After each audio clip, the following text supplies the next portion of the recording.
Я сброшу на вас 250 тысяч тонн тротила. Если вы не подпишетесь на мой канал за секунду и не поставите лайк. Секунда прошла.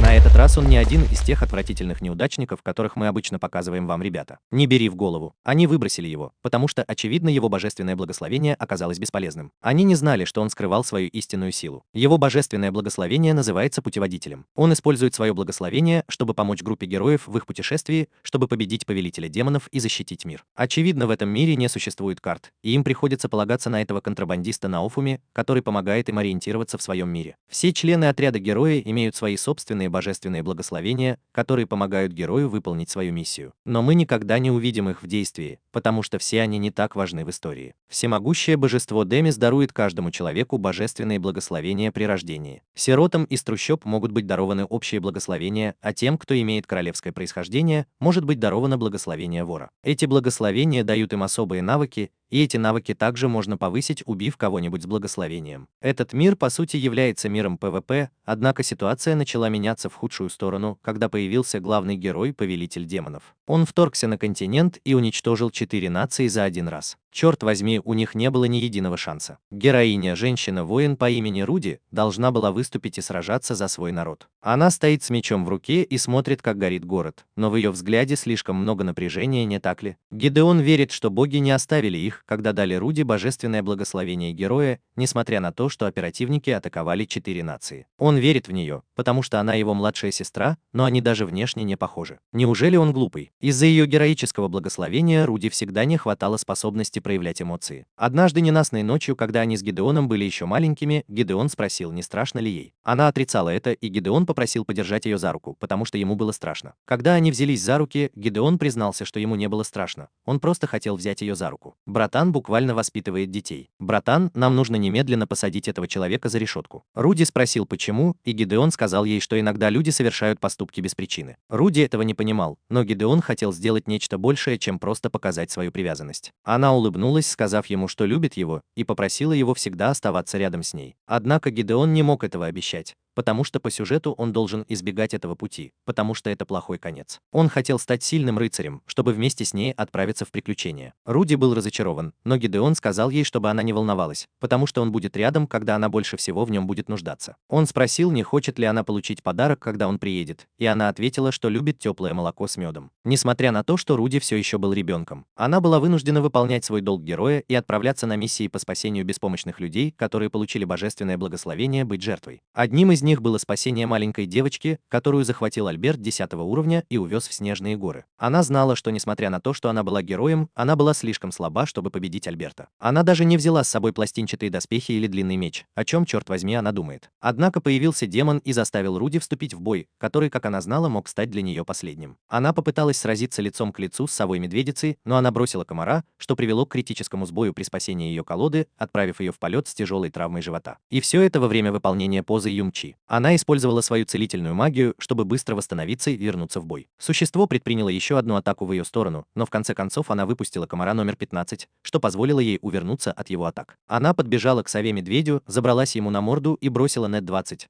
что позволило ей нанести огромный критический урон этому треснувшему существу. Сова-медведь пришел в ярость и снова ударил ее, отправив на землю. Другая девочка бросилась бежать, спасая свою жизнь, но Руди пришлось остаться и терпеть боль. Она знала, что даже если она выживет в этой битве, этого никогда не будет достаточно. Она будет вынуждена сражаться с новыми демонами в бесконечном цикле до своего последнего вздоха. В конце концов она поймет, что она всего лишь игрушка божества, которая будет вынуждена страдать только ради других. Но что делает это еще более болезненным, так это то, что эти люди не ценят ее. Они просто называют ее странным персонажем, который никогда не доживет до 6-го эпизода. И все же, когда они в чем-то нуждаются, они всегда просят ее о помощи и защите. Она устала от такой жизни, но не хотела сдаваться, потому что хотела вернуться к своему брату. Хотя в этом нет никакого смысла. Ей всего 6 лет, почему она вообще устала от жизни? Совиный медведь уже собирался прикончить ее, когда она выкрикнула имя Гидеона, прося его спасти ее. И как он всегда и обещал, появился Гидеон и разрубил совиного медведя пополам. Какого черта? Гидеон с самого начала был героем. Он подбежал к ней и обнял ее в слезах,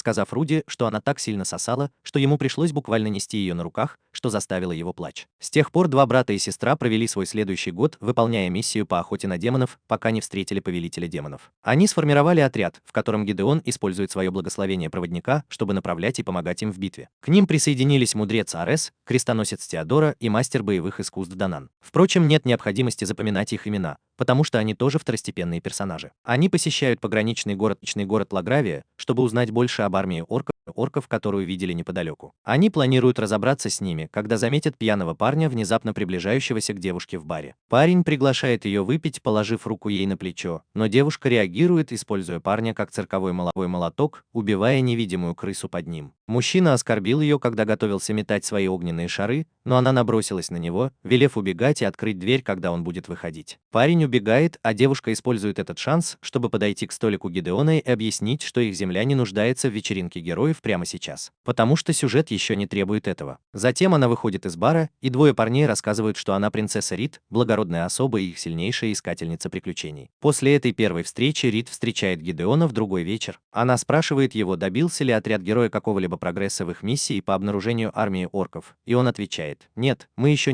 не открыли побочный квест. Она насмехается над ним из-за отсутствия информации, и Гидеон отвечает, что она пожалеет об этом позже, потому что ее предадут один из ее командиров. Рид хвастается, что расследование ее отряда продвигается лучше, чем у героев, и утверждает, что может поделиться тем, что у нее есть, если он встанет на четвереньки и будет умолять ее к Пеган. Однако она удивлена, когда Гидеон делает то, что ему говорят, не выказывая никакого чувства гордости. Это заставляет Рид чувствовать себя виноватой, что вызывает смех Гидеона. Теперь Рид чувствует себя смущенной, потому что она не знала, что мужчина может быть таким же привлекательным, как этот парень. Гидеон любезно извиняется и переспрашивает снова, вынуждая Рид рассказать, что они нашли следы в окрестностях соседней деревни. Гидеон помнит, что в этом месте была горная хижина, которую использовали лесорубы. Рид соглашается, но говорит, что в настоящее время все лесозаготовки ведутся в другом месте. Однако Гидеон понимает, что происходит что-то странное. В последние дни в город не поступало никакой древесины. Он спрашивает где дрова, но пока не знает, так как она принцесса, откуда, черт возьми, ей знать. Гидеон подозревает, что кто-то, должно быть, использует магию. Они оба приходят к выводу, что это может быть организованная группа, которая держит деревню в заложниках и убивает все, что попадается на глаза. Если это так, то это означает, что это делает армия повелителя демонов. Зачем армии повелителя демонов держать в заложниках деревню, в которой не было ничего кроме дерева, мы не знаем. Гидеон просит Рита объединиться и бороться с этим вместе, но Рит не думает, что отряд героя сможет помочь. Рит, мы говорим о героической партии, и в твоих словах нет никакого смысла. Она не хочет объединяться с ними, потому что она и ее команда уже дважды побеждали армию повелителя демонов. Блад действительно думает, что она и ее армия лесорубов смогут справиться с армией повелителя демонов в одиночку. Братан действительно думает, что она сын Сью, потому что, судя по всему, лесорубия не потеряла ни одной своей земли из-за того, что кто-то вторгся на них, поскольку они всегда выигрывали свои битвы просто и ясно. Гидеон напоминает ей, что когда на них напали гоблины, их предки обратились за помощью к центру. Они знали, что им нужна помощь, и не позволили гордости встать у них на пути. Рит отказывается даже думать об этом, потому что она хочет сделать это сама, чтобы ее отец перестал просить помощи у героя. Гидеон не обращает на это внимания и предлагает ей печенье, которое он испек после того, как ему надоело есть соленую пищу. На первом уроке Рит смущена таким предложением, но в итоге ест печенье с удовольствием,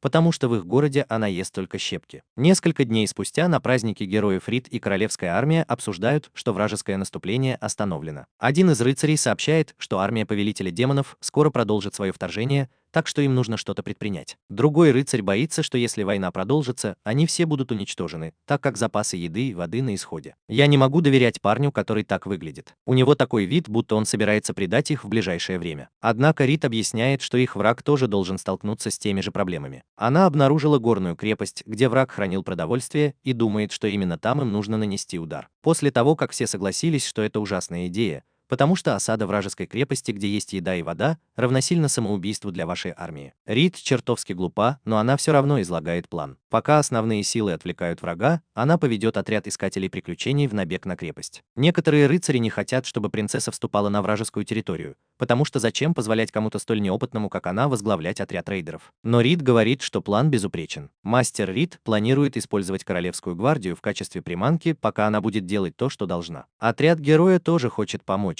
Поэтому мастер говорит им, что они будут охранять замок, что Гидеону не особенно нравится. Его подозрения позже подтверждаются, так как план Рид проваливается после того, как ее предал мастер. Он окружает ее огромной армией орков, убеждая ее задаться вопросом о причине его предательства. Однако по его жестам она быстро понимает, что это самозванец. Они сейчас играют среди населения. Затем самозванец раскрыл свою личность как Шасадан, демон, который съел ее хозяина, завладел его воспоминаниями и выглядит как безумный Науфуми. Если он действительно пойдет на повторную попытку путь целителя. Рид яростно бросилась на него, но, к сожалению, один из гоблинов сбил ее с ног. Шазандин знала, что жители Лагравии любят ее как своего героя, поэтому он хотел украсть ее внешность, чтобы легко завоевать страну. Он спросил ее, что она думает об этом плане. Но Рид даже не смогла ответить на вопрос, потому что орк прижимал ее к земле. Внезапно был брошен меч, который пронзил грудь Шазандина. Братан подумал, что он сможет уйти, став второстепенным персонажем. Когда они проверили, откуда взялся меч, они увидели Гидеона, который тут же зарубил гоблина, удерживавшего Рита. Рид тоже был удивлен появлением Гидеона и спросил его, почему он здесь. Гидеон объясняет, что он здесь для того, чтобы эффектно появиться и спасти ее глупую задницу. Он встал и сказал ей, что ее план полный отстой, но теперь, когда он здесь, ей не о чем беспокоиться, потому что на небесах и на земле только ему принадлежит честь. Рид быстро встал и приготовился снова встретиться лицом к лицу с демонами. В этот момент Шазандин преобразился, вернувшись к своей первоначальной форме многорукого демона-крысы из спортзала на стероидах. Им пришлось так сильно потрепать этого чувака, потому что он знает, что в любом случае получит по морде. Гидеон сообщил Эр, что Руди скоро прибудет, так что им нужно было задержать демона до тех пор. Эр согласился, но Шазандин сразу же напал на них. Им каким-то образом удалось увернуться от атаки, но это не помешало Шазандину ударить их, отправив Эр на землю, в то время как Гидеон пытался остановить их. Блокировать. Тут же появился Руди и наложил размытие на руки демона, чтобы YouTube не смог снять это видео, прежде чем пронзить его грудь. Из-за чего мы, вероятно, все равно заснимем это видео. Это ошеломленная остроумица, которая стояла в благоговейном страхе, наблюдая, как герой фактически совершил утечку информации в прямом эфире прямо у нее на глазах. Откуда же все-таки взялись эти парни за ее спиной? Когда Руди оглянулся, чтобы увидеть лицо Рид, Рид только смотрела на нее с холодным выражением лица. Испуганная Рид отвела взгляд только для того, чтобы увидеть мертвые тела своей армии, что усилило ее страх и потрясение. Несколько дней спустя Гидеон заходит в комнату Рид и упоминает, что она пропускала последние заседания военного совета. Он делится с ней тем, что вражеская атака все еще продолжается. Он беспокоится о ее эмоциональном состоянии и, возможно, сможет помочь ей почувствовать себя немного комфортнее. Он говорит ей, что все в порядке, если она не хочет продолжать борьбу, потому что ее планы все равно провалились, а ее люди, по сути, погибли ни за что. Но он знает, что она хочет сражаться за свой народ. Рид подтверждает, что она действительно хочет сражаться, но боится потерять еще больше людей. Но, по сути, именно так и происходит на войне. В Рид, ты что, дурак? Ее хозяин, королевские гвардейцы и все искатели приключений были отправлены в Царство Небесное. И теперь она, по сути, собирается отправить всех их людей в мясорубку, потому что не хочет просить помощи у отряда героев. Это пугает, особенно учитывая, что она знала каждого из них лично. Но нам на них наплевать, потому что они не главные герои. И все же сейчас она сидит на своей кровати, плачет и винит себя за то, что никого из них до сих пор нет в живых. Гидеон сочувствует ей, но в основном это вина Рид за то, что она не обратилась за помощью к группе героев. Она действительно думала, что сможет вынести это, у нее нет такой ауры. Он сказал ей, что его отряд собирается прорваться сквозь вражескую оборону через волшебный лес. Линия обороны противника довольно узкая, но у него есть бывший товарищ Ярандрала, который живет неподалеку и мог бы оказать помощь. Рид хочет оставить остальную часть войны в руках Гидеона, но если прибудет подкрепление, она попытается сражаться снова. Но Гидеон этого не хочет. Он хочет, чтобы она заткнулась и оставалась в комнате, чтобы хоть раз сделать что-то хорошее, например, предотвратить ее собственных граждан от бессмысленной гибели из-за ее глупых планов. Он хочет, чтобы она проявила такое же желание продолжать борьбу и сопровождала их, чтобы запросить подкрепление. Если она не встанет и не присоединится к битве еще раз,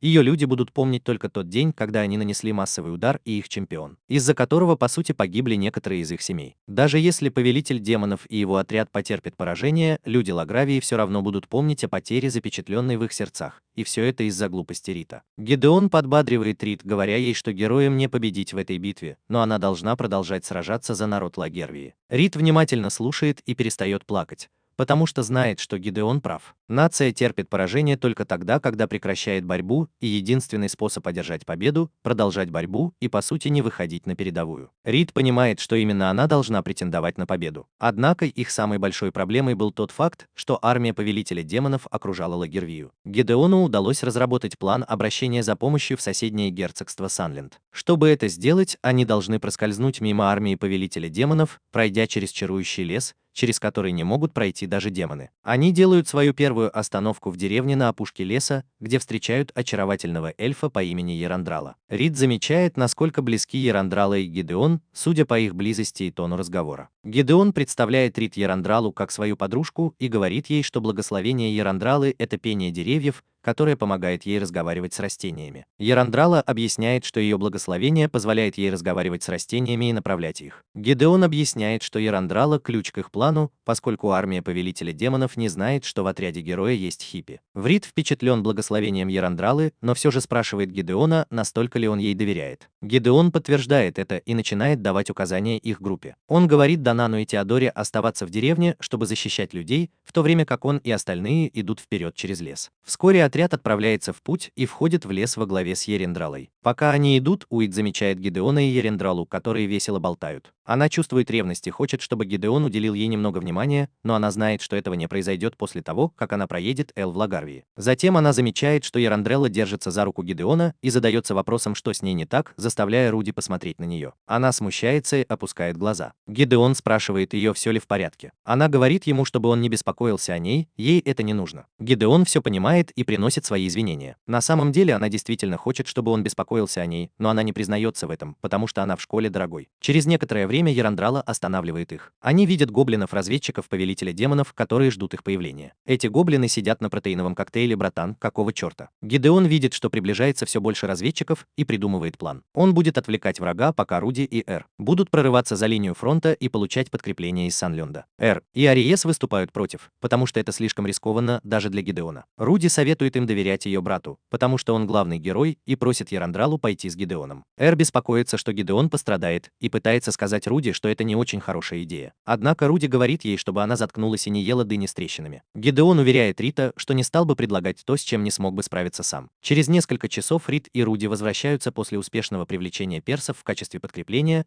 Рит начинает беспокоиться, что Гидеон потерпел неудачу и с ним что-то случилось. Но Руди велит ей позвать ее по имени и говорит, чтобы она держалась подальше. Рит приходит в замешательство, но успевает только наблюдать, как Руди в одиночку бросается вперед и разрубает каждого врага на куски. Солдаты из Санленда празднуют свою первую победу на турнире Победа, но внимание всех меняется, когда они слышат голос Гидеона. Они видят его, и Ерандрала тоже прибывает, измученный, но не раненый. Слезы наворачиваются на глаза Рит, когда она видит, что ее молитвы подействовали. Она уже собирается подбежать к Гидеону, но Руди первым подбегает к нему и обнимает его. Руди извиняется перед Гидеоном за то, что заставила его выполнять эту работу, и обещает, что больше никогда так не поступит. Рит удивлена, увидев, что Руди проявляет привязанность, несмотря на ее бесстрастное лицо. После битвы Рит пригласили присоединиться к группе героев, но она отказалась, потому что ей нужно было помочь восстановить Лагервию. Однако главная причина, по которой она отказалась, заключается в том, что она не хотела становиться между Руди и Гидеоном. Она машет им на прощание, когда они уезжают, чтобы продолжить свои многочисленные приключения. Однако несколько месяцев спустя Арес просит о личной беседе с Гидеоном. Арес бросает ему бронзовый меч и активирует магический щит перед собой, прося Гидеона ударить его мечом. Когда Гидеон ударяет по щиту, меч отскакивает. Ариес ухмыляется и объясняет, что есть много способов, как физических, так и магических, пробить щит, но Гидеон не может этого сделать. Гидеон отвечает, что у него получилось бы, если бы он воспользовался своим мечом-громобоем. Однако Арес считает, что Гидеон слишком полагается на силу своего меча. Затем Арес заявляет, что настоящий товарищ может выполнить его роль. Гидеон не понимает, и Арес объясняет, что Гидеон не смог выполнить свою роль в недавней схватке с врагом. Он даже упоминает, что Руди пришлось защищать его, что привело к тому, что враг получил некоторое преимущество. Затем Арес называет Гидеона обузой для партии и обузой для Руди. Братан действительно забыл, что Гидеон в буквальном смысле ходячий мафиози, или он просто дурак. Гидеон не рад это слышать, но верит в это. Как проводник, он обладает такой же силой, как и рыцарь-ветеран, и его работа заключается в том, чтобы направлять и защищать героя на первом этапе его путешествия. Однако Арес утверждает, что Гидеон уже выполнил свою задачу. Он считает, что все в их группе уже достигли более высокого уровня, чем Гидеон, и он ничего не может сделать лучше них. Убитый горем Гидеон утверждает, что старается изо всех сил, но для Ареса то, что он старается изо всех сил, не является оправданием для того, чтобы быть обузой. Со стороны Гидеона эгоистично просить прощения за свою некомпетентность только потому, что он очень старается. Ариес верит, что Руди не сможет бросить товарища или попросить Гидеона покинуть вечеринку. Так вот, он хочет, чтобы Гидеон ушел сам, чтобы перестать быть обузой для своей сестры. Гидеон знает, что он не может вернуться после того, как его заклеймили как обузу. Поэтому он просит Ариеса рассказать остальным, что он ушел ушел на разведку армии повелителя демонов и не вернулся. Ариес соглашается, и Гидеон готовится к отъезду. Однако говорит ему остановиться и вернуть все снаряжения Гидеона, потому что за это заплатила партия, а не он, раздевая его от всякой принадлежности к партии героев. Ариес буквально назвал брата мертвым грузом и сказал ему вернуть все. Гидеон так и не смог по-настоящему оправиться от этого. Несколько дней спустя группа героев продолжает свое путешествие по пустыне, когда Арес решает представить Тис, их нового участника и замену Гидеону. У нее есть благословение ассасина, и она является одним из лучших талантов в гильдии ассасинов. Он говорит своим товарищам, что от него будет гораздо больше пользы, чем от Гидеона когда-либо. Тис благодарит команду за радушный прием и представляет своего партнера-паука по имени Джампи Джиттерс. Беннон встает и представляется, Теодора тоже. Они оба выражают свое благословение. В этот момент Руди выходит из своей палатки и представляется. Руди говорит Тис, что несмотря на то, что ее нанял Арес, она здесь главная. Тис соглашается с этим, поэтому Руди говорит ей, что они отправляются на миссию по поиску оружия, которое оставил предыдущий повелитель демонов. Однако после нескольких дней поисков группа оказывается на том же месте. Отличная работа, Ариес. Братан действительно ухмыляется, как будто они проделали хорошую работу. Данан внезапно кричит, говоря Ариесу, что ему надоела эта ситуация и что он напрасно тратит время. Он думает, что все люди, с которыми связался Ариес, бесполезны,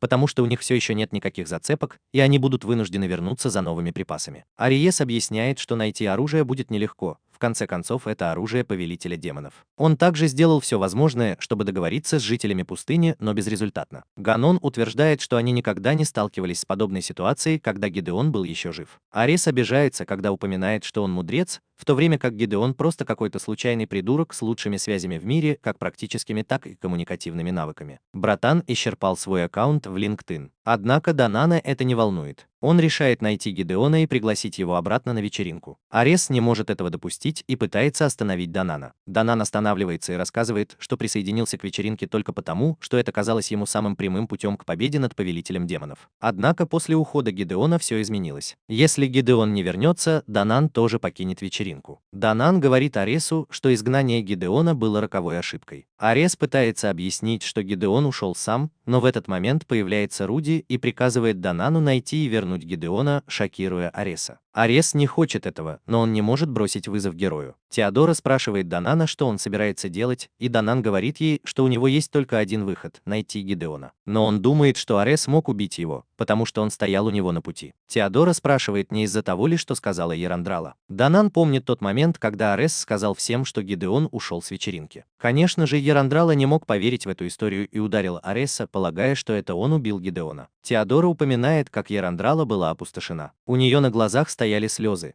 потому что она верила в Гидеона и признавала его способности, в отличие от Ареса. Теодора также считает, что Гидеон недооценивал всех и по сути занимается смурфингом, используя базовые навыки. Данан также говорит, что уважал тактику Гидеона, поскольку этот парень по сути их сын Сью. Однако Теодора упоминает, что он всегда критиковал Гидеона, когда тот совершал ошибку в бою. Но Данан говорит, что ошибки должны быть выявлены, чтобы их можно было исправить. Несмотря на это, он никогда не думал, что Гидеон был помехой для партии. Никто из них так не думал, за исключением Ариеса. Теодора считает, что им не следовало отпускать Гидеона раньше, так как это многое значило бы для них самих. Кроме того, Ариес может быть опытным магом, но у него не было бы шанса убить кого-то, кого они знают, как Гидеона. Внутри палатки Руди сидит рядом с лампой и разговаривает сама с собой. Она говорит о том, что ей не нужно спать из-за ее благословения, но ночи без ее брата такие длинные и скучные, и теперь она по сути шизофреничка без Гидеона. Она помнит тот день, когда Арес пришел к ней и сказал, что Гидеон ушел. Руди спросил его, почему Гидеон сказал об этом ему, а не ей. Арес ответил, что у Гидеона была гордость, и он не хотел выглядеть плохо в ее глазах. Руди опустил глаза, а Арес подошел к ней и сказал, что он понимает, что она чувствует себя неловко без своего брата. В конце концов, она была всего лишь ребенком, когда получила свое героическое благословение. Хотя она провела с Аресом совсем немного времени, он всегда был рядом с ней. Тем не менее, Руди сразу понял, что Арес что-то сделал с Гидеоном и ударил его в живот, отчего тот отлетел к стене. Как братан выжил после этого? Даже цензуры недостаточно, чтобы показать тебе, сколько повреждений получил этот матерый взломщик. Руди хотел броситься на поиски своего брата, но она остановилась. Она подошла к Аресу, извинилась за то, что сделала, и исцелила его, что напугало его. Братан знает, что она могла бы просто мучить его и исцелять снова и снова. Она знала, что ее путь героя должен продолжаться, но она чувствовала, что там, где был ее брат, была пустота. Через некоторое время группа героев собралась продолжить свое путешествие. путешествие. Арес все еще комментирует, что вечеринка была идеальной в том виде, в каком она есть сейчас. Он не верит, что Гидеон или Данон нужны, и он хочет, чтобы остальные участники доказали, что они могут сделать это самостоятельно. Они решили немедленно пополнить запасы, прежде чем продолжить поиски оружия Повелителя демонов. Во время перерыва Руди подходит к Тис, которая с любопытством спрашивает ее, почему Руди никогда не спит. Руди объясняет, что ей не нужно ни спать, ни есть,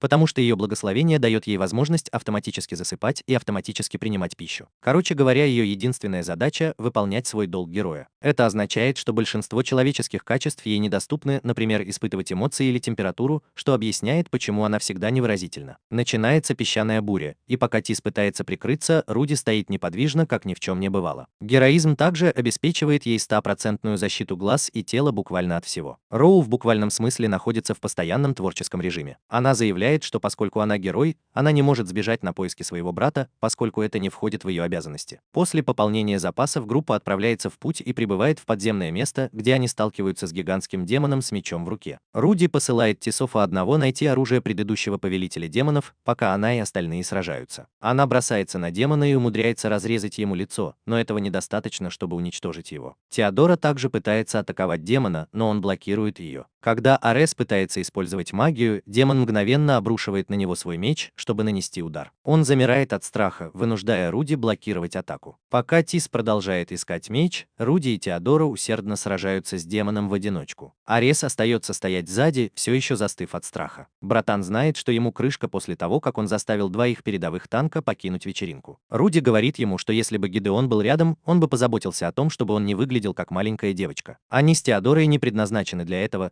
так как их внимание сосредоточено на борьбе. Он должен быть осторожен и постараться защитить себя, и он согласен с извинениями. Он думает о том, насколько правдивы слова Руди. Если бы Гидеон был рядом, было бы легче произносить заклинания. Но он не винит себя за такой исход. Братан действительно довел себя до того, что стал жертвой, потому что считает, что это Данан и Ирандрала виноваты в том, что все так обернулось. Тис возвращается после того, как что-то нашел, и забирает группу на дирижабль Final Fantasy, на который они немедленно садятся, чтобы убраться отсюда. Тис управляет дирижаблем и спрашивает Руди, есть ли какое-нибудь место, куда она хотела бы отправиться. Руди отвечает, что да, но она не может туда отправиться, потому что она герой и должна продолжить свое путешествие. Несмотря на то, что она не испытывает эмоций, Руди знает, что ее благословение – это проклятие, потому что она не может радоваться даже самым незначительным вещам. Однако, останавливаясь, чтобы пополнить запасы, Арес наблюдает, как улетает воздушный корабль. Он подозревает, что кто-то, должно быть, украл его. Но Теодора рассказывает, что Руди и Тис бросили их. В итоге Руди передумала ехать и уехала без предупреждения. Ариес потрясена этим открытием. Как же две девочки собираются отбиваться от нападавших без его магии? Братан действительно думает, что он – это он, когда он по сути мальчик-женщина, сражающийся с демоном-козлом ранее. На самом деле он знает, что герой может справиться сам. Теодора возвращается внутрь и находит значок с красным кристаллом. Она не понимает, почему Руди оставил его здесь, ведь это доказательство того, что она герой. На воздушном корабле Тис счастливо отправится куда угодно вместе с героем. Помимо своих обязанностей, ей нравится дружить с Руди и пилотировать ее туда, куда она хочет попасть. Тем временем мы узнаем, что Гидеон живет в Залтане. Он знает, что мог бы сражаться с повелителем демонов вместе со своей младшей сестрой или защищать столицу в качестве второго командира рыцарей Багамута. Он мог бы также получить небольшое поместье и жить как дворянин. И все же он здесь, в глуши, после того, как сменил имя на Ред и стал авантюристом Ди-ранга. Братишку действительно назвали обузой, и он решил просто покончить с этим и жить другой жизнью. Несмотря на все это, Гидеон считает, что это место идеально подходит ему в данный момент. Он знает, что его благословение не обладает никакими особыми способностями,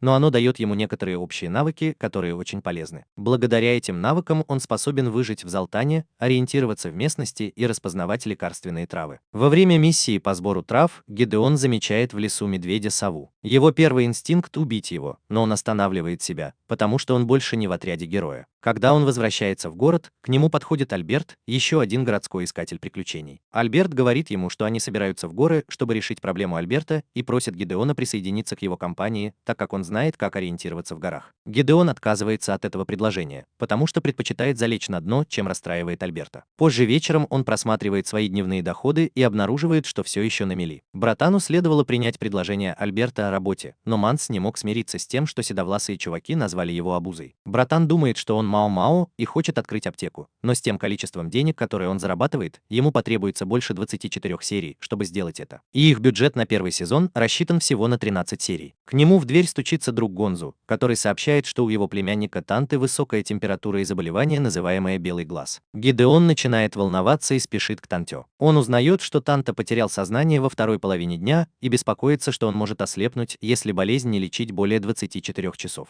Но почему они просят Гидеона помочь Танте? Он же не врач или что-то в этом роде. Они должны найти правильное лекарство, чтобы вылечить его прямо сейчас. Но доктор сказал, что у них не хватает лекарств из-за большой гоблинской лихорадки и вспышек белоглазия в прошлом месяце. Гонзу в отчаянии и не хочет видеть, как умирает его сын. Он встает на колени и умоляет Гидеона найти травы, чтобы вылечить Танту, обещая заплатить любую цену. Гидеон думает о том, что горы закрыты для посещения, и что гильдия искателей приключений может исключить его, если узнает, что он ходил туда. Но он решает согласиться и просит Гонзу, чтобы он держал это в секрете и заплатил ему 400 миллиардов долларов. Он отправляется в горы, используя свою технику молниеносной скорости, которая помогает ему быстрее добраться туда. Братан буквально использует бег Наруто, однако когда он прибывает, то обнаруживает, что лес охвачен пламенем. Вдобавок ко всему, прямо перед ним появляется совиный медведь. Гидеон понимает, что он сбежал от группы Альберта и уничтожает его одной атакой. Гидеону удается раздобыть травы и вернуться к врачу, чтобы вовремя оказать помощь Танте. Ты видишь, что Танта уже улыбается, потому что его больше не будут снимать с экрана. Все радуются, что не будет нанесен непоправимый ущерб, и Танта выглядит так, будто ему становится лучше. Гидеон тоже доволен своей работой, но несмотря на все усилия, ему удалось собрать только один пакетик трав. Он винит во всем свои благословения, ведь он усердно тренировался, чтобы максимально раскрыть свой потенциал, но все еще на пределе. Это заставляет его чувствовать, что, возможно, он заслужил, чтобы его выгнали с вечеринки героев. В награду за спасение Танты Гонзу потратил 4 месяца на постройку аптеки Гидеона. Братишка сам построил для себя домик Алисы в стране чудес. У него до сих пор нет покупателя, тем более, что уже некоторое время идет дождь. А зонтиков в этом мире не существует. Он беспокоится, что срок годности его лекарств истечет раньше, чем кто-нибудь их купит. Внезапно в магазин заходит девушка в капюшоне. Это делает его счастливым, он думает, что это покупатель, но это не так. Это Рит, принцесса Лагравии. Она счастлива видеть Гидеона после стольких лет разлуки, и Гидеон чувствует то же самое. Они встречаются за чаем и обсуждают, что приготовить на скорую руку. Рит сразу же спрашивает Гидеона, может ли она поработать с ним в магазине, и даже предлагает название для него. Гидеон неохотно соглашается на первое место, так как она одна из 2 авантюристок класса В в городе. Рит без колебаний бросает карьеру авантюристки, чтобы работать с ним, говоря, что хочет быть с ним всегда. Испытывая к ней те же чувства, что и она, приглашает ее в свой бизнес и свою жизнь. Братан думает на 5 шагов вперед, потому что знает, что ему не нужно платить ей за то, что он звонит ей каждый вечер. С помощью Рит магазин набирает обороты, и они распродают свои товары в кратчайшие сроки. Гидеон так рад, что Рит рядом с ним, потому что он знает, что парни покупают лекарства, если они от большегрудой девушки из аниме, а не от какой-нибудь обычной героини с черными волосами. Он выражает свою благодарность, заставляя ее покраснеть, и они становятся еще ближе. После успеха бизнеса Рит и Гидеона, Большой Ястреб, лидер гильдии воров, хочет обсудить с Рит выход из гильдии искателей приключений. Есть и другие гильдии, которые тоже не хотят, чтобы она уходила, потому что это создало бы проблемы для них. Она их козырная карта, потому что она может сурово наказать своих врагов, поэтому они хотят ее вернуть. Дайер считает, что, возможно, следует отпраздновать уход Рит на пенсию, но все не так просто. Если Рит останется одна, гильдии опасаются, что она может воспринять их как угрозу и напасть на них. Все будет проще, если они будут на одной стороне. Большой Ястреб хочет, чтобы Дайер помогла им, потому что у него есть компромат на нее. Хотя он и не раскрывает, в чем дело, они все равно думают, что он мог бы им помочь. Они хотят, чтобы он позаботился о судебном приказе, не компрометируя себя. Дайер соглашается, но требует компенсации, которую он получает в виде работы по перевозке грузов. В грузе могут быть деньги, поэтому Дайер соглашается на сделку. Вечером Рит вспоминает о доставке, которую она забыла, и она спешит сделать это немедленно. По дороге она встречает Дайера, но ей не интересно с ним разговаривать. Поэтому Дайер пытается убедить ее, называя ее королевским титулом. Рит понимает, что он пытается сделать, и говорит ему, что она не пытается скрыть свою личность, угроза не сработает. Дайер упорствует, показывая, что он также знает, что она живет с Редом и должна быть такой же милой с другими, как и с ним. Рит, которой это надоело, бьет Дайера тыльной стороной меча, и он падает на землю. Он угрожает рассказать Лагервии, что она живет с Редом, из-за чего она прекращает свою вторую атаку. Он говорит ей вернуться к приключениям или к Лагервии. Рит стоит прямо и гордо, приказывая ему делать все, что он хочет, ей все равно. Все, чего она хочет, это продолжать свою жизнь с Гидеоном. Дайер удивлен, услышав это, как она может быть довольна этой скучной жизнью, когда у нее есть удивительное благословение. Рит знает, что ее благословение велико,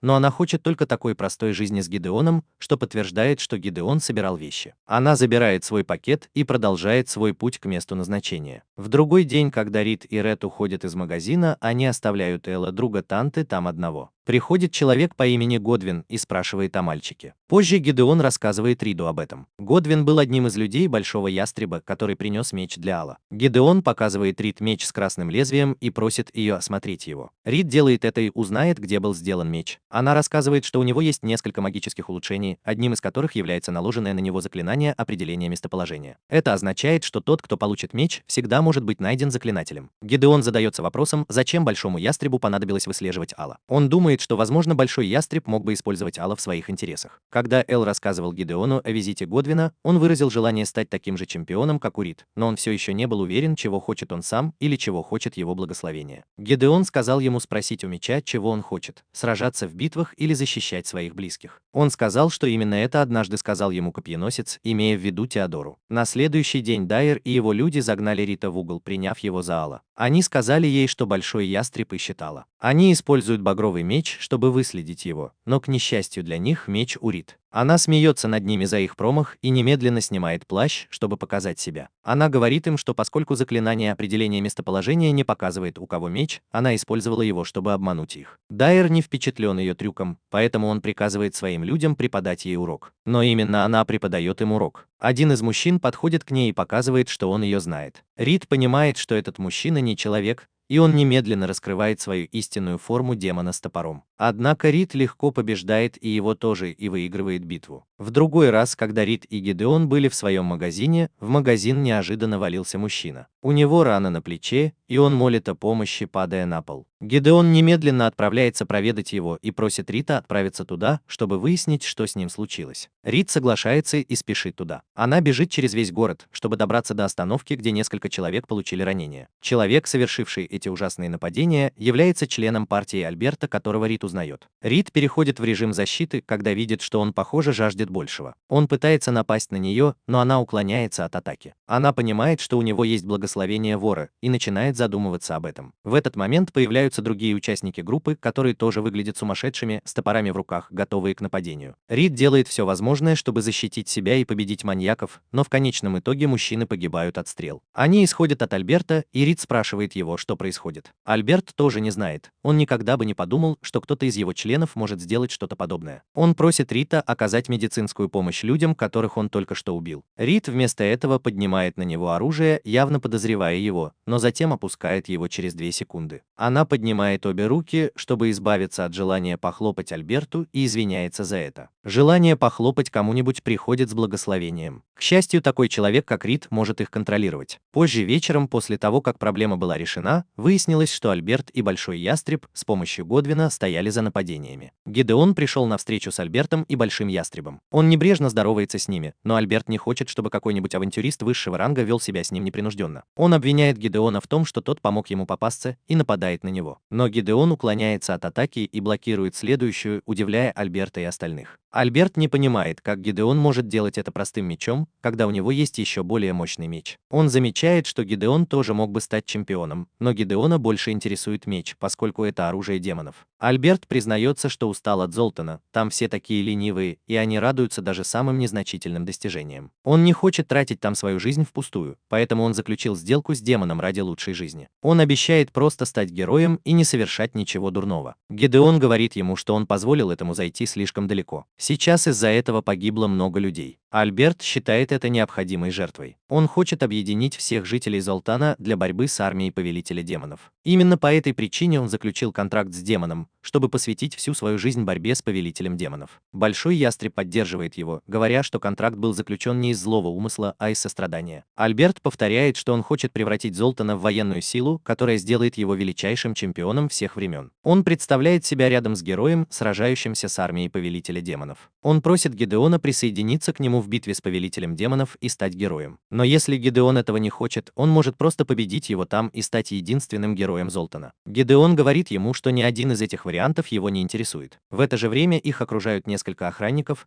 а глава гильдии авантюристов прибывает поговорить с Альбертом, желая узнать, почему он недооценивает их город. Альберт сразу же думает, что Гидеон предал его, но Гидеон отрицает это, он всего лишь аптекарь и единственные люди, которые могут это сделать. Арестуйте его, это охранники. Альберт разочарован Гидеоном, который говорит ему, что его устраивает простая жизнь, судебный приказ и их аптекарский бизнес. Альберт расстроен всем этим, он не хочет войти в историю как какой-нибудь преступник. По крайней мере, он хочет, чтобы его победил герой, что придаст ему немного достоинства. Он берет свой меч и бросается на Гидеона. Он пытается напасть на него, но Гидеон быстро останавливает его, отрубая ему руку. Альберт становится опустошенным, он плачет, когда понимает, что Гидеон мог бы остановить его план в любой момент, но не сделал этого. Ему грустно, потому что есть кто-то более могущественный, чем он, но Гидеон говорит ему, что герой — это не так. Помимо того, что он могущественный, он должен испытывать сострадание, как это делал Альберт. Он был единственным, кто хотел этого и упорно трудился ради этого. Гидеон тоже верил в него, так что бы ни случилось, Альберт всегда будет героем Золтана. Через некоторое время Альберт сбегает из тюрьмы с помощью демона-контрактника и отправляется на встречу с Теодорой и Аресом. Поскольку по дороге он встречает Руди, он рассказывает Теодоре и Аресу, где она находится. Это приводит Ареса в восторг, и Теодора благодарит его за эту информацию. Она также сообщает ему об их следующей остановке, где они купят ему протез руки в знак благодарности. Альберт говорит Теодоре, что человек, который порезал себе руку, был странным, он был могущественным как герой,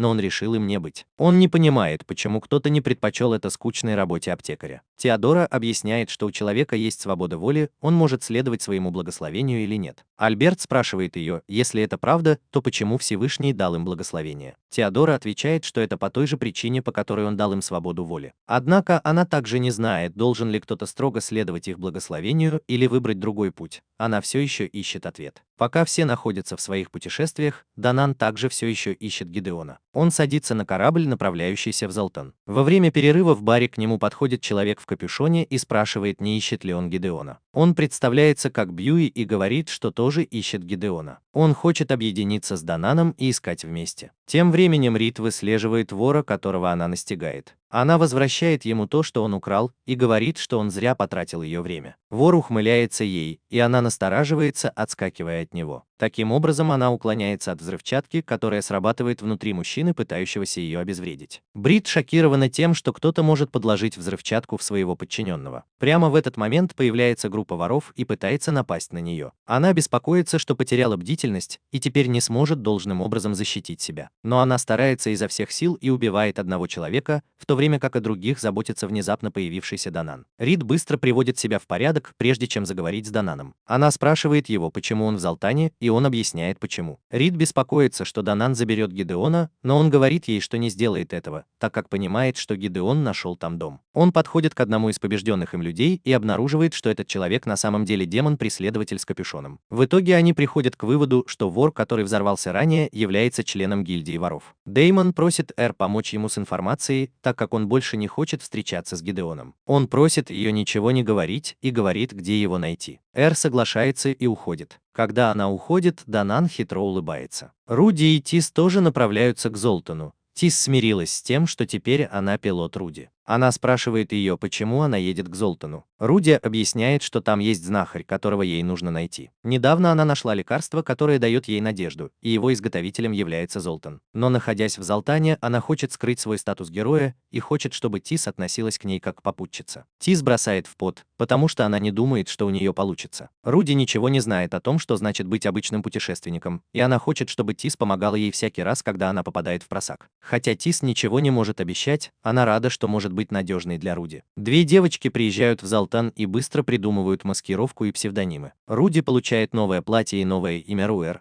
в то время как Тис берет себе имя Тифа, и они вдвоем проникают внутрь. Вскоре они находят магазин Гидеона, и Руди выражает радость, увидев своего брата. Она подбегает, чтобы обнять его. Тис знакомится с Гидеоном, когда брат и сестра догоняют ее. Руди спрашивает, живет ли Гидеон там с кем-нибудь, и он признается, рассказывая ей о приказе. Руди, похоже, не возражает. Гидеон извиняется за то, что не сказал правду, когда уходил. Он спрашивает, рассказала ли Ариес ей об истории повелителя демонов, но выясняет, что Ариес этого не делала. Затем он решает раскрыть всю правду, и Руди понимает, что во всем виноват Ариес. Она просит Гидеона присоединиться к вечеринке. Она может выгнать Ариеса, если он этого хочет. У Ариеса все равно не очень хорошо получается. Она рассказывает, что дела идут не очень хорошо, Данан ушел искать его, а Ярандрала ушла. потому что думала, что Ариес его облапошила. Гидеон понимает, что дела идут не так хорошо, как он думал. Но он нашел причину остаться в Золтане, поэтому он говорит Руди, что не может вернуться. Тогда Руди тоже решает остаться в Золтане, шокируя и Тиса, и Гидеона. Рид возвращается домой, находит там героя и садится, чтобы поговорить с ней. Гидеон спрашивает Руди, зачем она вообще пришла к Золтану. Руди объясняет, что она пришла, чтобы найти его. Он нужен ей, чтобы победить повелителя демонов. Она также хотела найти кого-то, кто знает, как победить повелителя демонов, и теперь она нашла его. Рид спрашивает Гидеона, что он собирается делать, и он говорит ей, что останется с ней в Золтане. Рид в восторге от этой новости, но Руди шокирует ее, когда она сообщает, что тоже переезжает в Золтан. Затем она встает, чтобы уйти, сказав им, что есть еще кое-что, чем она хотела бы заняться. Они с Тисом остановятся в соседнем конце города. Гидеон просит ее иногда навещать его, и Руди соглашается, прежде чем уйти вместе с Тисом. Через некоторое время Гидеон узнает, что Руди вступил в контакт с демоном по контракту. Судя по всему, Руди употребляла наркотик благословения дьявола, который она получила от Годвина. Они беспокоятся, что она может отравиться. Гидеон говорит, что лекарство пока ничего с ней не сделает, поскольку ее героическое благословение все еще действует. Но поскольку лекарство действительно ослабляет действие благословения,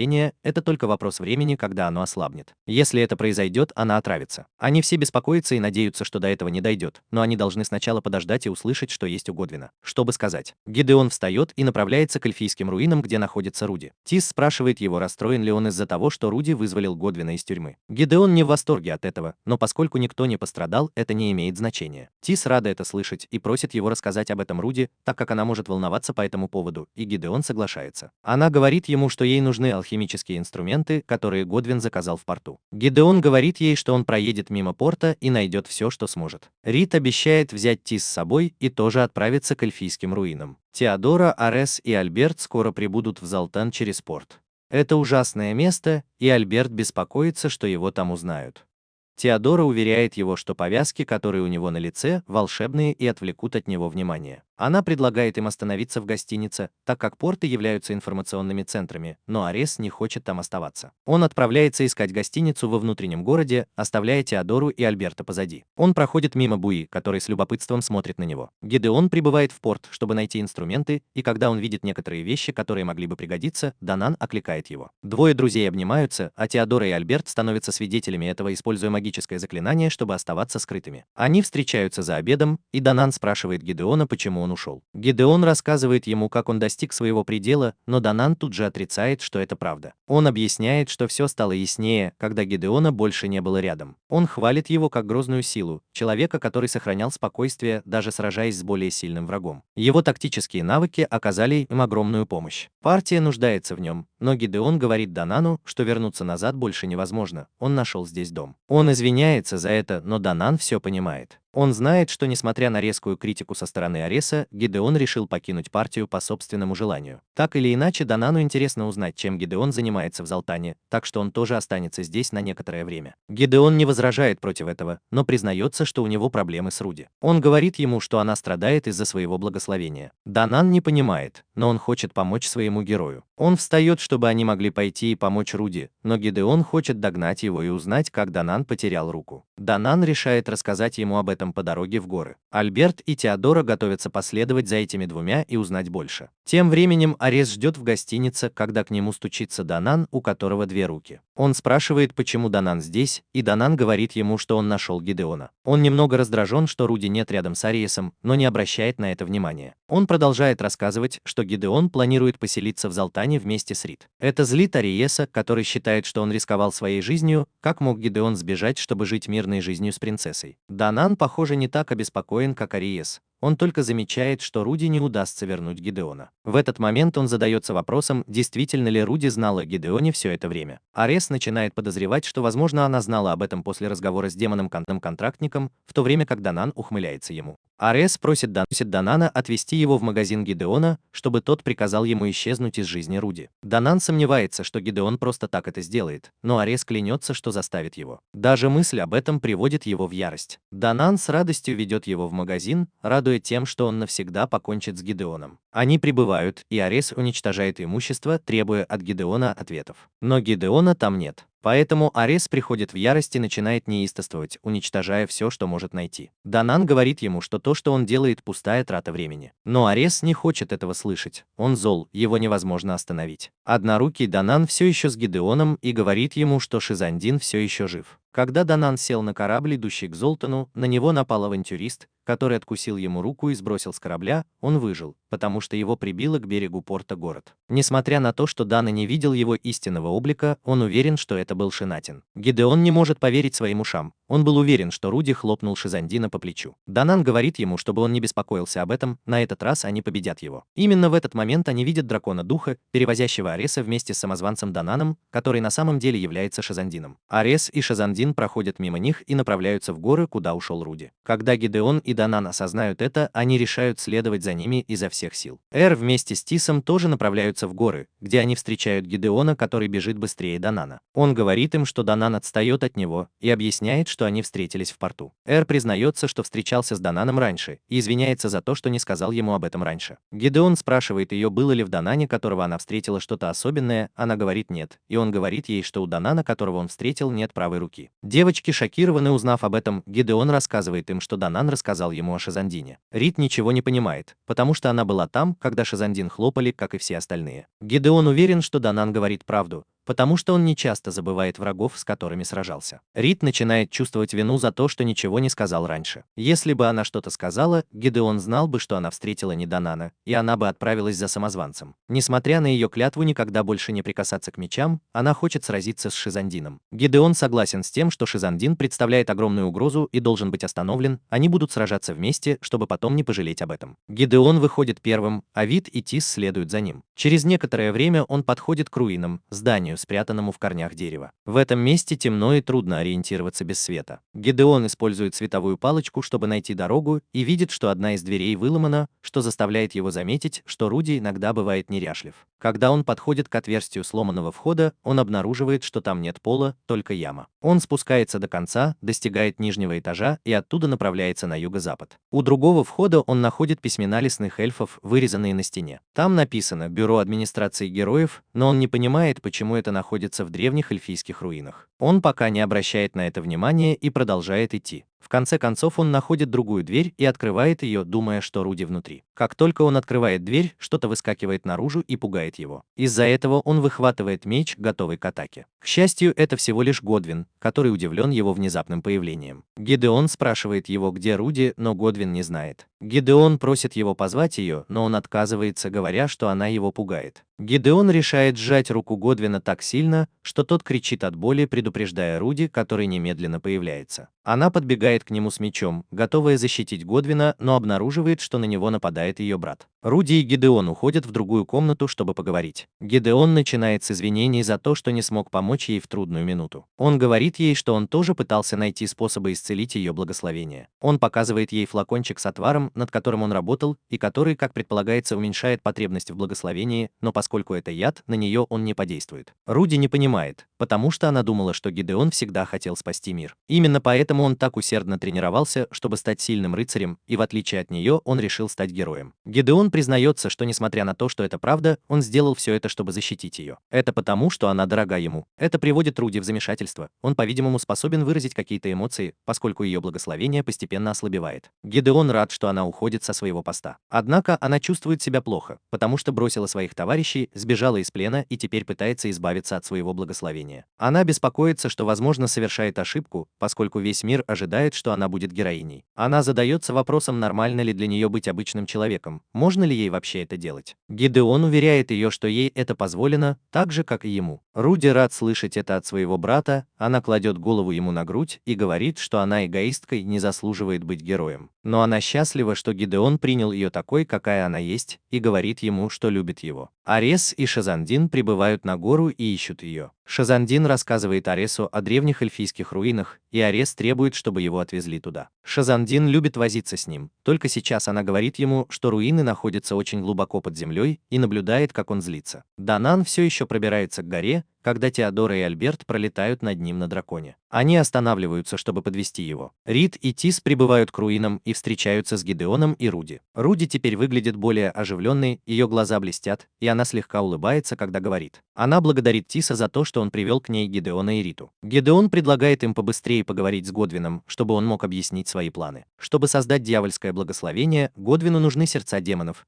Они хотят знать, как он собирается это сделать. Руди комментирует, что контрактный демон также сказал ей то же самое, но он также сказал, что сердца демонов — это проклятие. И из-за этого дьявол Божье благословение не проявляется в ней. Гидеон спрашивает, как ей удается ослабить свое геройское благословение в данный момент. Она отвечает, что в ней появилось неизвестное благословение, но оно просто присутствует, без каких-либо импульсов или побуждений. Группа спешит рассказать об этом Годвину, чтобы он мог объяснить, что бы это могло быть. Однако Годвин никогда раньше о таком не слышал. Гидеон спрашивает его, будет ли у Руди желание хлопать в ладоши, и Годвин объясняет, что она этого не сделает, потому что благословение дьявола не проявилось. А если у нового благословения тоже не будет никаких побуждений, то беспокоиться ни о чем. Тис испытывает облегчение, услышав это, но начинает беспокоиться, когда чувствует, что что-то надвигается. Когда они проверяют, что происходит, они обнаруживают, что это орда больших глазных яблок, называемых чумными глазами, которые быстро приближаются к ним. Руди выходит вперед и использует на них свою магию освещения, отправляя их в небытие электрическим током. Она также бросается вперед в том направлении, откуда они смотрели. Гидеон бежит за ней, оставляя Рид в тревоге. Он приказывает ей защищать Годвина, и она соглашается. Гидеон догоняет Руди. Она чувствует, откуда пришло заклинание, и они оба бегут туда. Они встречают Ареса, которому удается найти это место. Он рад видеть Руди и просит ее пойти с ним сразиться с повелителем демонов. Он уверен, что они вдвоем справятся,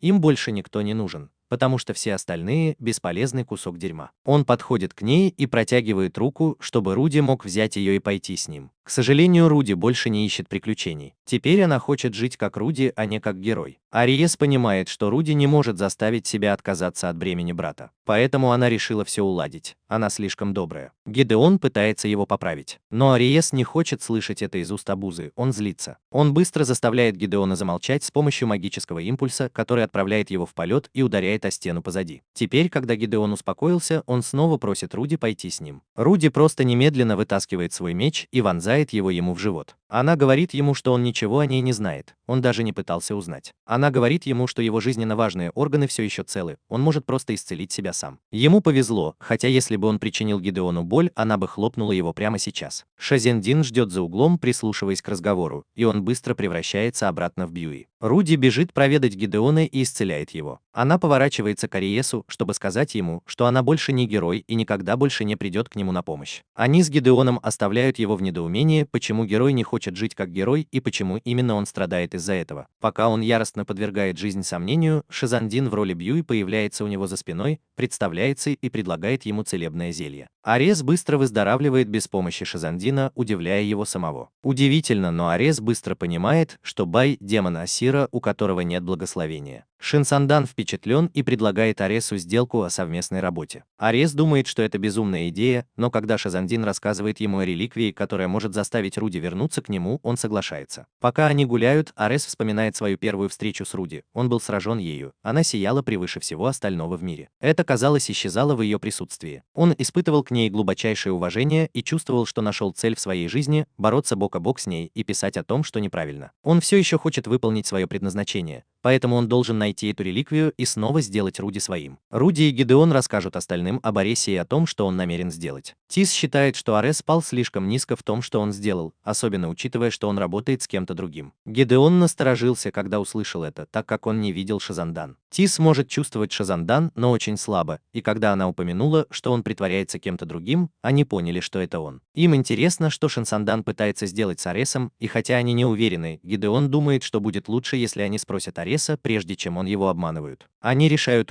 уйти и снова найти Ареса, забрав с собой Годвина. Данан, Теодора и Альберт также прибывают к руинам. Они соглашаются, что будут поступать так, как считают нужным, поскольку Руди нет рядом, чтобы командовать ими. Арес и Шинсандин прибывают в другую часть руин, но прежде чем они успевают что-либо предпринять, появляется Данан и прерывает их. Он достает меч из останков скелета и бросает его в Шизандина, которому удается вовремя отразить удар. Шизандин быстро оценивает ситуацию, он думает, что сможет сразиться с Дананом, так как у Данана нет правой руки. Он быстро бросается на него, но, к его удивлению, Данан бьет его левой рукой. Когда он падает, Данан говорит ему, что хочет хлопнуть его прямо здесь. но он также благодарит его за то, что он откусил ему правую руку, потому что это заставило его больше тренировать левую руку. Сейчас он сильнее, чем когда-либо. Он немедленно приближается к Шизандану и безжалостно атакует его кулаками и ногами, используя всю свою мощь и не оставляя Синандану возможности передохнуть. Синандан зовет Ареса на помощь, но Арес не знает, что делать. Он не собирается нападать на такого зверя, как Данан, ведь он всего лишь мудрец, который не умеет вести ближний бой. Но все же он пытается придумать, как помочь. Он использует свою магию, чтобы создать копье, заряженное электричеством. Он бросает его в Данана, который уворачивается от него, но не успевает увернуться от окружающего его тока, в результате чего его убивает током. Это дает шанс Шисандану дать отпор. Он пронзает Данана своим мечом и использует взрывное магическое заклинание, чтобы заставить его взорваться изнутри. Однако Данан все еще стоит на ногах и готов продолжать борьбу. Когда Шизандин видит это, он понимает, что Данан необычный мастер боевых искусств, и это заставляет его выкладываться по полной. Он возвращается к своей первоначальной форме и использует свои 4 меча, чтобы атаковать Данана. Данан блокирует все атаки одной рукой и ломает все 4 меча. К сожалению, Шизандин использует одну из своих ног, чтобы ударить Данана в грудь сломанным клинком. Шизандин признается, что он тоже мастер боевых искусств, и Данан признает поражение, падая на землю. Ариес все еще наблюдает за ним. Он больше удивлен тем, насколько спокойно он себя чувствует, увидев, как один из его товарищей получил травму. Но он знает, что предал Гидеона первого, и теперь это кажется естественным. Он знал, что Гидеон был совсем не таким, как он говорил, когда выгонял его из партии. Вот почему ему пришлось избавиться от него. Он стоял у него на пути, так что все это оправдано. Шизандин благодарит Ареса за помощь в борьбе, и они решают продолжить поиски. Он, кажется, относится к Аресу как к товарищу более искренне, чем Арес когда-либо относился к Данану или Гидеону. Он использует какой-то кристалл, который отключает шифрование при входе в другую комнату, что впечатляет Ареса, поскольку технология очень древняя. Они открывают все входы, ведущие в комнату, в которой находится гигантская трубка, наполненная зеленой жидкостью, а внутри нее что-то похожее на корень. На дне трубки находится большой золотой контейнер, который Шизандин открывает, чтобы показать набор из 5 священных мечей, причем 6-го из них не хватает. Его прорезь. Шизандин объясняет Аресу, что его смущают мечи, которые выглядят как священный истребитель демонов. Священный истребитель демонов — это тот, который был у первого героя, а остальные просто копии. Те, что представлены на выставке, были дарованы самим Всевышним, и они не являются истребителями демонов, вместо этого их называют священными мстителями, которые являются разными оригиналами. Шизандин далее объясняет, что точно так же, как копии меча первого героя, нынешний герой является просто копией меча первого героя. Душа. Он говорит Ариесу, что для того, чтобы вернуть Руди, он должен сделать 2 вещи. Во-первых, он должен отдать Руди одного из священных мстителей, так как это может усилить ее благословение. И во-вторых, он должен избавиться от того, что вызывает у нее желание жить нормальной жизнью. Ее брат Шинандан дает Ариесу один из мечей, и Ариес уже видит, как его план воплощается в жизнь. Руди и ее группа направляются в сторону Шинандана и Ариеса. Перед тем, как они войдут в один из входов, Руди дарит Гидеону громовой будильник, так как он всегда принадлежал ему. Как только они проходят через один из входов, они видят Шизандана, который снова выдает себя за хозяина Рита. Рит немедленно вступает с ним в схватку, заставляя его вернуться в свою форму. Гидеон присоединяется к драке, и они вдвоем нападают на Шинандана. Арес все же решает ему помочь. Он использует магию огня, чтобы сжечь Гидеона и приказ, повторяя, что Гидеон должен погибнуть прямо здесь. Руди использует свою собственную магию, чтобы защитить их. Она просит Ариеса сдаться, если он хочет получить прощение, но он этого не сделает. Если ему придется снова принудить ее к приключениям, он сделает это. Эти двое встретятся лицом к лицу, используя свои магические способности, которые не уступают друг другу, и это повергнет Годвина в ужас. Он пытается убежать, но его перехватывает дух Ареса Дрейк, пугая его еще больше, так что он падает на землю. Тис приходит ему на помощь и говорит, чтобы он держался поближе к ним, и он соглашается. Теодора и Альберт находят Данана раненым. Он все еще жив, и Альберт впечатлен тем, что он смог продержаться так долго. Они дают ему целебное зелье. Руди продолжает сражаться с Аресом, который планирует заставить ее прикоснуться к священному мечу. Руди использует свой собственный меч и магию, чтобы поразить Ареса заклинанием вихря, которое сокрушает всех, кто находится в комнате. Они все стараются не попасть под поток, а Ариес Дрейк исчезает после того, как попадает под действие магии. Когда все стихает, Шинандин и Ариес обнаруживают, что их мечи сломаны. Шинандин понимает, что Руди намного сильнее, чем первый герой. Внезапно Тис чувствует, что что-то приближается снизу, и они предупреждают Эр, чтобы он убирался с дороги. Когда пол проваливается, появляется Теодора на своем драконе и связывает Эр священными цепями. Она сразу же бросается на Руди и пытается с ней подраться. Руди спрашивает ее почему, и Теодора объясняет, что это потому, что она должна быть принесена в жертву ради процветания мира. Как героиня, она должна выполнить свой долг или умереть, чтобы спасти мир. Руди не понимает, что она хочет жить нормальной жизнью, но Теодора настаивает, чтобы она пожертвовала собой. Руди не хочет жертвовать собой ради людей, которых даже не знает. Но, как говорит Теодора, такова воля Всевышнего. Рид пытается пошевелиться и освободиться, но ее останавливает дракон Теодоры. Шазандин получает удовольствие, наблюдая, как Гидеон разрывается между желанием помочь Рид или Руди. Теодора пытается убедить Руди, что даже если Гидеон попытается кого-то спасти, он не герой, поэтому он не сможет этого сделать. Единственный, кто может, это она. Рид выкарабкивается из-под лапы дракона и возражает против того, что ему говорят. Как посмела Теодора предположить, что ей нужна помощь героя? Теодора спрашивает ее, не забыла ли она о том, что произошло в Лагервии. Это был герой, который спас их. Рид отрицает это. Это был не герой, не проводник и не крестоносец. Ей помогли люди, Руди, Гидеон и Теодора. Люди — это нечто большее, чем просто их благословение. Они по-прежнему остаются людьми, частью которых становится благословение. Теодоре все равно, она будет слушать только то, что говорит Всевышний. Рид клянется, что если воля Всевышнего состоит в том, чтобы возложить на людей ответственность за судьбу мира, то она докажет, что он не прав. Удивительно, но Шизандин согласен с этим. Он также считает, что Всемогущий поступает глупо, просто выбирая случайного человека и давая ему благословение героя. Когда дракон снова начинает двигаться, Гидеон быстро бежит спасать Рид. Он отрубает дракону голову и спасает Рид, но Арес использует свою магию, чтобы создать железную стену, которая отделяет их от остальных. Он использует гигантский куб, чтобы отправить их на нижний этаж, бросив в яму. Руди приходит в ярость и пытается напасть на ее брата, убирая Теодору с ее пути. Однако Шазандин преграждает ей путь и наносит удар своим мечом. Она блокирует атаку, но давление оказывается слишком сильным, и ее меч ломается. Шин Сандон хватает ее и сбрасывает на нижний этаж. Арес рад видеть исход битвы, это заставляет его чувствовать себя могущественным. Он победил Гидеона, а это значит, что он лучше Гидеона. Он оборачивается и видит, что Тис и Годвин все еще в шоке. Он использует магию торнадо, чтобы уничтожить Тиса. Тис не понимает, зачем Арес все это делает, поэтому он объясняет. Руди герой, и он должен быть героем, так будет лучше для нее, и что принесет ей радость, так это быть самой сильной. Так и должно быть. Ее это не волнует. Она хочет, чтобы Руди жил своей жизнью так, как она считает нужным. Руди просто девочка, которая хочет познать жизнь. Она встает, мотивированная тем, что никому не позволит отнять у нее волю Руди, но вскоре она падает на пол из-за своего травмы. Мистер Джампер Джиттерс защищает ее, и Годвин тоже пытается что-то сделать, так как он ненавидит злодеев, которые не знают, что они злодеи. Ареса не интересует, что говорит Годвин. Он отводит его вниз и наступает на мистера Джампи Джиттерса. Гидеон и Рид все еще проваливаются в яму, когда на последнем этаже появляется Данан и обещает спасти их. Он использует свой драконий кулак, чтобы отправить их обратно туда, откуда они пришли. Это приводит Ареса в бешенство. Он пытается просто прихлопнуть Гидеона, который никак не хочет умирать. Гидеон нападает на Ареса, который бросает в него заряженное магией копье. Гидеону удается увернуться от копья, которое попадает в Рита, который накладывает на него заклинание, блокирующее атаку. Однако оно попадает в нее, заставляя ее кричать в агонии. Ариес, увидев, что Гидеон приближается к нему, тоже пытается броситься на него, но его рука запутывается в каких-то веревках от мистера Джампера Джиттерса. Пока он все еще переживает из-за этого, Гидеон добирается до него, отрубает ему руки и наносит удары, в конце концов сбивая его с ног. Арес пытается позвать на помощь Шисандана, но Шинзона рядом нет. Перед тем, как Арес проходит мимо, он спрашивает, почему всегда побеждает Гидеон, когда он сильнее его. Он был рожден, чтобы служить герою, но ему суждено умереть вот так. Увы, он испускает свой последний вздох. Руди лежит на земле на нижнем этаже. Она спрашивает, почему это происходит, когда все, чего она хочет, это жить мирной жизнью со своим братом. Шазандин говорит ей, что она представляет угрозу, и с ней нужно разобраться. Он готовится ударить ее, но она сопротивляется. Она защищается своим сломанным мечом, даже когда Шазандан одерживает верх. Она не понимает, почему это так плохо хотеть быть просто девочкой. Шинсандан повторяет то, что уже было сказано.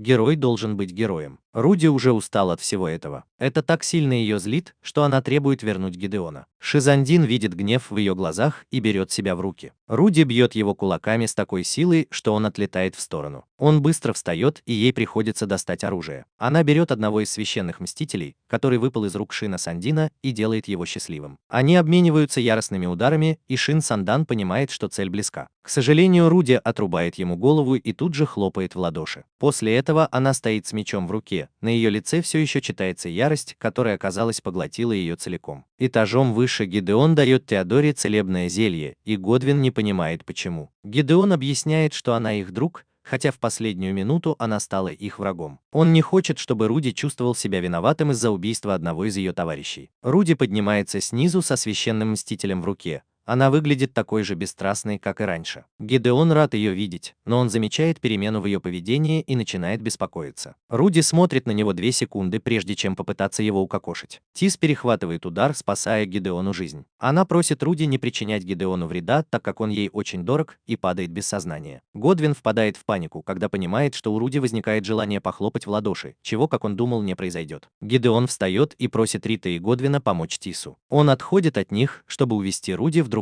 направлении. Руди следует за ним с намерением похлопать его. Когда они обмениваются ударами, меч Гидеона-громовержец получает столько зазубрин, что почти ломается. Он кладет его и пытается использовать бронзовый меч. Годвин беспокоится, что оружие слишком дрянное, но Гидеон его не слушает. Он продолжает действовать, и когда Руди бросается на него, он использует его таким образом, что меч Руди рассекает его вертикально от рукояти. Он хватает меч Руди 2 лезвиями и заставляет ее потерять хватку, в результате чего она падает. После того, как она выпустила меч, Руди, кажется, приходит в себя. Она была ошеломлена тем, что потеряла контроль над своими чувствами 2 недели назад. Когда Гидеон подошел к ней, она сразу же бросилась к нему и заплакала, чувствуя себя виноватой за то, что сделала. Альберт и Дана прибывают и видят состояние Теодоры, которая лежит на полу, но все еще жива. Рид говорит Гидеону, что она на пределе из-за раны Тис и больше ничего не может сделать. Руди берет это на себя, но когда она добирается туда, то не может направить свою целительную силу. Она не понимает, что благословение заставило ее сражаться в битвах, но это не сработает, когда ей нужно исцелить своего друга. Она снова расстраивается из-за того, что они с Тис очень сблизились и стали настоящими друзьями. Она чувствует себя виноватой и плачет. Теодора предлагает свою помощь и успешно залечивает все раны Тис. Она говорит Руди, что не будет просить прощения, потому что верит, что не была неправа. Она знала, что Руди может стать героем самостоятельно без чьей-либо помощи, и когда Гидеон ушел, она доказала это. Несмотря на то, что она знала о герое и о том, как ей было одиноко, она хотела, чтобы Руди выполнила свой долг, несмотря ни на что. Руди никогда не просил быть героем, но Теодора позволит Всевышнему судить ее только за то, что ей было все равно. Однако, поскольку она действительно предала их, она просит, чтобы они похлопали ей. Прежде чем кто-либо успевает что-либо сказать, Альберт быстро вмешивается и просит их передумать. Как и он, Теодора действовала только с намерением спасти мир. Она герой, потому что выполняет свою работу. Он просит их сохранить ей жизнь. Это касается их всех. Тис просыпается и выражает радость, видя, что с Руди все в порядке. Руди тоже рад видеть, что ее друг проснулся. Она говорит Теодоре, что поскольку она спасла жизнь Тис, она пощадит ее, но не пойдет с ней в приключения. Она никогда не считала себя героиней, в любом случае, если кто и герой, так это сама Теодора. Гидеон вступает в разговор, говоря, что герой никогда не будет чувствовать себя одиноким и что настоящий герой – это тот, кто творит добро по собственной воле, вдохновляя других присоединиться к нему. И о драке тоже. Теодора спрашивает его, может ли она стать таким же гидом, как он, и он говорит, что может. Она согласна, что стать гидом действительно гораздо приятнее, чем хлопать в ладоши своим товарищам во имя Всевышнего. Через некоторое время Руди, Гидеон, Данан и ТС отправляются в церковь, чтобы попрощаться с Аресом, прежде чем он упокоится с миром. После службы Руди извиняется перед Гидеоном за все, что произошло, а Гидеон утешает ее. Данан говорит им, что он пробудет в Залтане 3 дня и отправится дальше, чтобы продолжить свои приключения. Они прощаются, и наступает новый день. Гидеон, Рид, Руди и Тис возвращаются в магазин, и жизнь идет своим чередом. Руди просто хочет быть поближе к своему брату, но Эрни хочет, чтобы она была слишком близка, и это заметно. Единственный, кто не сходит с ума по Гидеону, это тот, у кого мандраж мистера Прыгуна. Внезапно в магазин врывается женщина и просит Руди о помощи. Там есть банда огров, которые захватили деревню и захватили авантюристов, посланных туда, чтобы разобраться с ними. Руди смотрит на Гидеона, ожидая одобрения, и Гидеон говорит ей, что она может делать все, что захочет. Она хватает свой меч и говорит, что это то, чего она хочет – иногда помогать другим. Она выходит из магазина вместе с женщиной. Это говорит о том, что Руди герой, а она просто героиня, которая хочет помочь по собственной воле. Она тоже выходит на улицу, чтобы последовать за своим другом в это приключение. Когда они уходят, Гидеон и Рид выходят из магазина. Гидеон говорит Руди, что он приготовит все, что она захочет, когда она вернется. Руди просит теплого молока с медом, показывая, что она все та же маленькая девочка, какой была в 5 лет.